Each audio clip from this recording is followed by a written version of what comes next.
Mark Lewis lived in a world of wealth and power, until one encounter with a stranger revealed a shocking truth. She was his daughter, abandoned in poverty, whom he never knew existed. His closest friend had hidden her existence, aiming to seize his entire fortune. The events that followed would astonish even those who had seen it all. But let's start from the very beginning. Mark Lewis, a billionaire and founder of one of the most successful corporations in the world, had spent his entire life pursuing only one thing: power and wealth. While his peers dreamed of traveling and starting families, Mark had different goals. Family seemed to him like a waste of time, something that couldn't compare to his drive for success. And now, decades later, he had reached the pinnacle of the business world. Behind him stood hundreds of thousands of employees. His companies were listed on stock exchanges around the globe, and his portrait graced the covers of prestigious magazines. From the outside, he appeared to be a man who had achieved everything. But despite the outward trappings of success, luxury homes, cars, yachts, there was always something missing in his life. He never truly felt happy, though he never really questioned it either. Instead, he buried himself in work, treating business challenges as a kind of cure for his loneliness. Many people surrounded him, but they were either careerists or sycophants, interested only in his money and influence. He knew this and was fine with it. That evening, Mark was returning from an important meeting with major investors who were set to back his new project, a project that could make him billions. The meeting had gone perfectly, but despite this victory, he felt an emptiness inside. The road home after his success felt heavy, and suddenly he longed for something simple, quiet, and secluded. At that moment, his eyes fell on a small place, a restaurant far below the standards of the venues Mark usually frequented. The place was a hidden corner serving cheap meals, certainly not attracting those accustomed to luxury. The dim light from old lamps flickered over slightly dusty tables, creating a cozy, though somewhat gloomy atmosphere. The floor creaked, and the smell of fried onions mixed with the aroma of coffee and lingering tobacco. Mark hesitated. Something about the place drew him in. Maybe he was just seeking something opposite to his glamorous life. Entering the restaurant, he felt the gaze of the patrons on him, but quickly sat at a corner table, away from everyone. Ordering a simple coffee, he began to glance around, enjoying the quiet and rare solitude. Then, his eyes fell on a young woman in the corner. Her appearance sharply contrasted with the rest of the patrons. She looked about 20, with tangled hair, pale and tired features. Her clothes were worn, dirty in places, as if she hadn't had the means to wash them properly in a long time. She sat alone, her head down, fiddling with a napkin, lost in thought. Mark couldn't help but continue observing her, and the longer he looked, the more something about her disturbed him. She didn't look like a typical guest in this place, though her appearance suggested she wasn't well off. Yet, there was something unsettling in her movements, something that made Mark wonder what had brought her here. When their eyes finally met, Mark felt a slight chill. There was a strange gleam in her eyes, and sensing the moment had come, she stood up. Her movements were cautious but determined. With each step, her face became more familiar to him. Her pale skin, delicate facial features, they seemed suddenly familiar, though he was certain he had never seen her before. She approached his table, and Mark tensed, expecting yet another request for money or help, encounters he had grown used to. But her face was filled with something beyond need or suffering. She seemed ready to say something that would change the course of his day. "Dad?" Her voice was barely above a whisper, but it cut through the air like a sharp blade. Mark froze, unable to believe what he had heard. His world suddenly shook. "What? Dad?" raced through his mind. No one had ever called him by that word. He had always been certain that he had no children, nor could he ever have any. His personal life, as he saw it, was under complete control, with no room for surprises like this. But the girl stood in front of him, her eyes glistening with tears, and she repeated, "My name is Emily. I'm your daughter." Mark felt something inside him break. The words of this stranger touched the deepest corners of his consciousness, the ones he had long ignored. A storm of doubt, confusion, and possibly fear brewed within him. How could this be? Why was she here? And more importantly, how could she dare claim that he was her father? He wanted to get up and end the conversation, as he had done with other strange encounters in the past. But her eyes, her despair, her presence, it was all too real to dismiss so easily. Mark, barely comprehending the girl's words, felt his world beginning to crumble. A young woman stood before him, claiming to be his daughter, and he was forced to listen to something he couldn't take seriously. Emily sat down across from him and began telling a story so fantastical that for a moment he felt like a character in a cheap drama. Her voice was quiet, but it held his attention in a way he couldn't explain. She spoke calmly, as if she was trying to keep her emotions in check.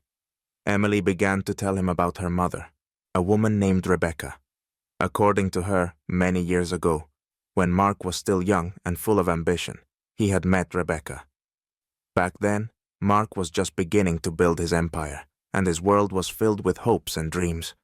He didn't remember all the details of that life, just flashes, as decades of business success and sleepless nights blurred many memories. "My mom," Emily began, her gaze fixed on the table, as if avoiding his eyes, "told me how she met you. You were young, full of plans for the future. She said you were so passionate about your work, and that fascinated her. You dated for a few months, and she really thought there was something between you." These words brought back a fog of memories for Mark. He had been involved with many women throughout his life, but Rebecca? Names had always blended together, none of them staying in his memory for long. But there was something about Emily's tone, her way of speaking. There was an authenticity that was hard to ignore. "But then you left," she continued. "You started rapidly growing your company. Mom said you barely stayed in touch, and one day you just disappeared from her life. When she found out she was pregnant, you were already on your way to success. She knew you weren't the kind of man to share that future with." Mark frowned. His life back then had indeed been turbulent, a time of startups, negotiations, failures, and triumphs. But he couldn't remember anything like what she was describing. Sure, there had been women, but none of them had ever claimed anything serious. He had been too busy, too focused on his ambitions to let anyone into his life. And children certainly hadn't been in his plans. "My mom decided not to look for you." Emily paused for a moment, gathering her thoughts. "She thought it would be better for me to grow up without your influence. She loved me and always said you would have done the same. She didn't hold any grudges against you. But I grew up without a father."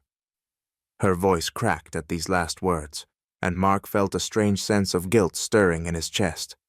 This was the first time in years someone had spoken to him with such sincerity without asking for money or recognition. He had always believed that his success justified all his decisions. But now, sitting before him was a girl who said he had abandoned her before she was even born. "I grew up hearing stories about you," Emily continued, her voice gaining confidence. "Mom always tried to preserve an image of you as someone who was once important in her life. I didn't try to find you. I didn't want to interfere with your life. But when Mom died, I realized I was all alone. I needed to understand who I was. And so, I started looking for you." These words struck Mark like lightning. He had never considered that his life might have had such consequences for someone else. He had always believed he controlled his destiny. But this girl sitting in front of him was proof to the contrary.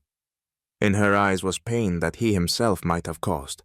Mark tried to distance himself from her words. He couldn't allow himself to accept it so easily. Questions began to arise in his mind. How could this be possible?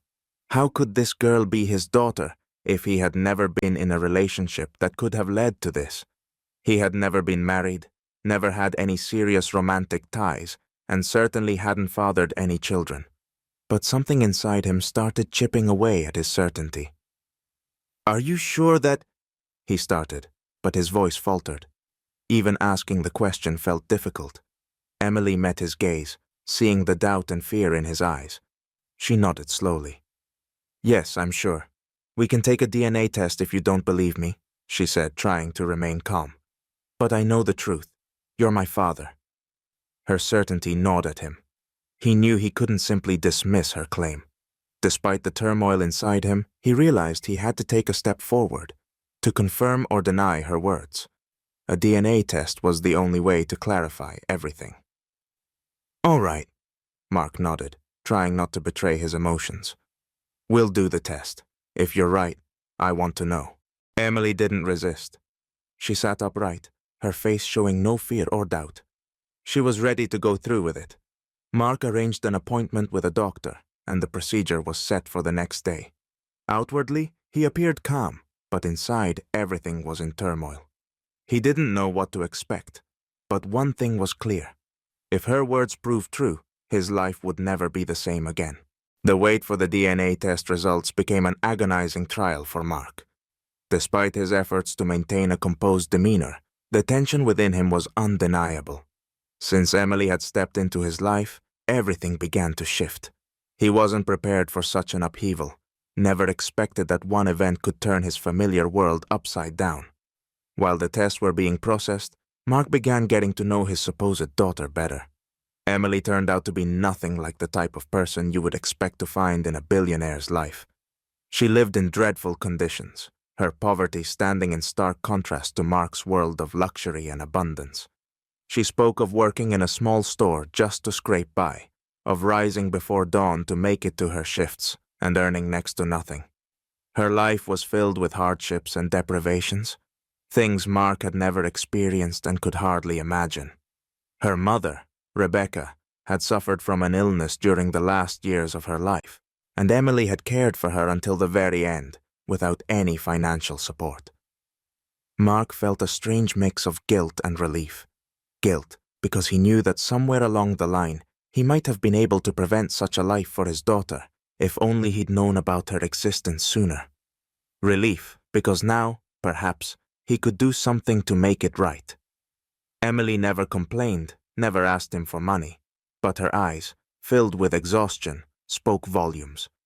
During the days they waited for the results, Mark started introducing her to his world. He took her to restaurants, showed her his vast corporation, and told her about his achievements, as if trying to make up for all the years they had lost.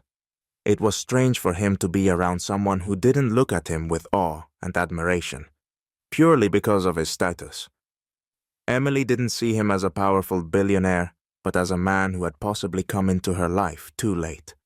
Then, when the test results came in, everything became clear. Emily was indeed his daughter.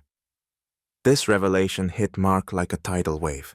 He stared at the document, unable to process the reality that in black and white, it confirmed something that would forever change his life. His blood was her blood. This fact was undeniable. But soon, the joy and relief of discovering his daughter were replaced by anxiety. As Mark began to dig deeper to understand how it was possible that he had never known about Emily's existence, new, disturbing details emerged.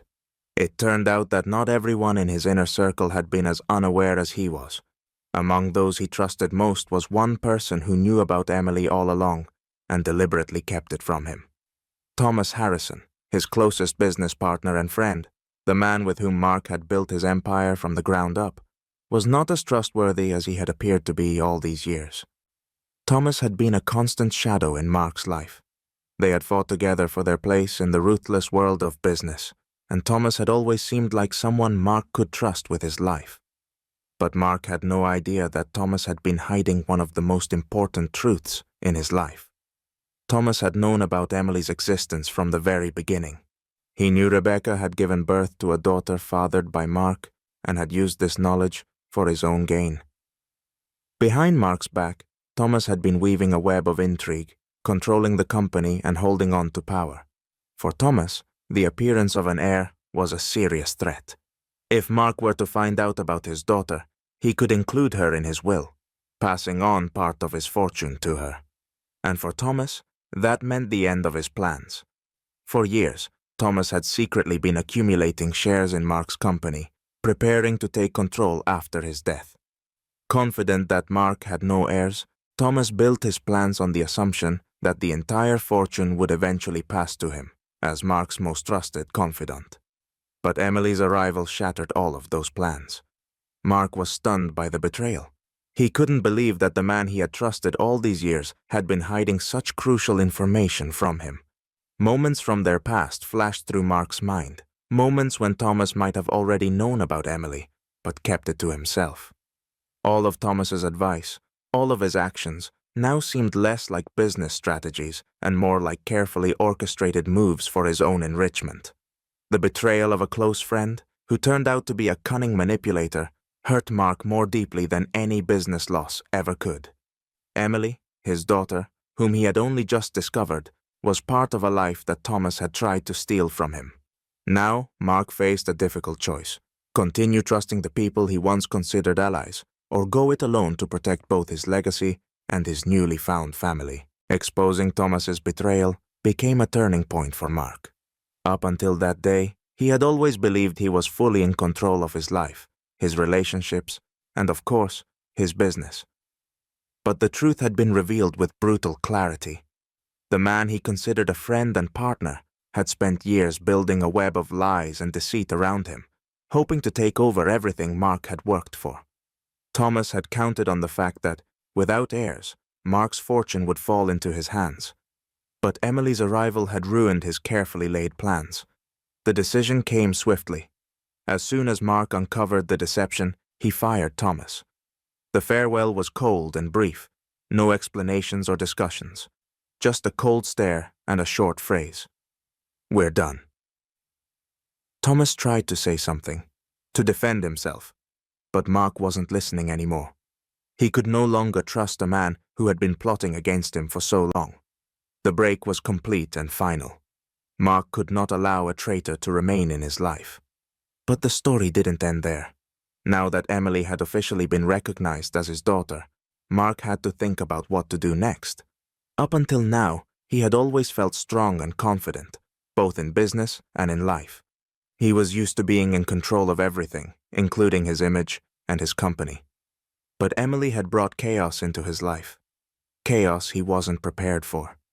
Emily, raised in poverty, turned out to be far smarter and more determined than she first appeared. Her years of struggling for survival had toughened her character. She wasn't the naive girl she might have been mistaken for. On the contrary, she had a strong inner core and a sharp mind, though Mark hadn't yet fully realized this. A few weeks after they began to rebuild their relationship, Emily came to him with an unexpected proposition. "I want to be involved in running your company," she said one day, looking him straight in the eye.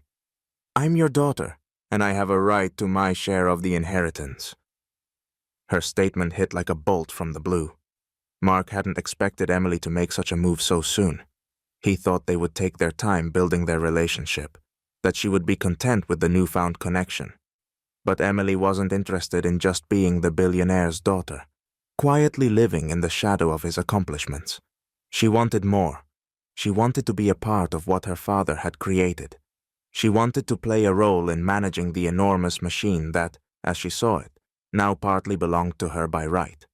For Mark, this was yet another blow. Once again, he found himself faced with a difficult choice. Should he trust someone he had known for only a few months, or should he continue to manage his business on his own, as he had done all these years? He understood that Emily was his daughter, and that she deserved a chance to be involved in the family business. But at the same time, he couldn't ignore his fears and doubts. Was she ready for such responsibility? Could she handle the challenges the business world would throw at her? And more importantly, could he trust her as much as he trusted himself? Mark reflected on the years he had devoted to his company. To him, it was more than just a source of wealth. It was his life's achievement. He had built it from the ground up, weathered more than one crisis, and every decision he made had been with the goal of strengthening its position in the market. Now, standing before him was a young woman who had only recently entered his life, declaring that she wanted to be his partner. It all seemed too risky. But on the other hand, Emily was his daughter, and that fact could no longer be ignored. For the first time in a long while, Mark began to wonder if perhaps his life had revolved around money and power for too long. He had achieved everything he ever dreamed of. But at what cost? Loneliness, fear of losing control, and now the threat from those he trusted most. Maybe Emily was the part of his life that he had always been missing. These questions plagued him for several weeks. In the end, Mark made a decision. He realized that the money and power he had fought for all his life weren't worth the loss of family. His relationship with Emily had become more important than any business decision. He couldn't lose his daughter again. That would be a greater defeat than any stock market crash. For the first time in a long time, Mark chose family over wealth. He offered Emily a position in the company, giving her the opportunity to learn and participate in decision-making. They made an unspoken agreement. They would build not only a business, but also the relationship between father and daughter. It was a risk, but one Mark was willing to take. The final scene showed them together, standing on the threshold of a new future. They began working on joint projects, learning to trust each other. Mark gradually passed on the knowledge he had gained, while Emily brought youthful energy and fresh perspective. Now, they were building not just a business relationship, but a human one, realizing that no amount of wealth could replace the importance of family.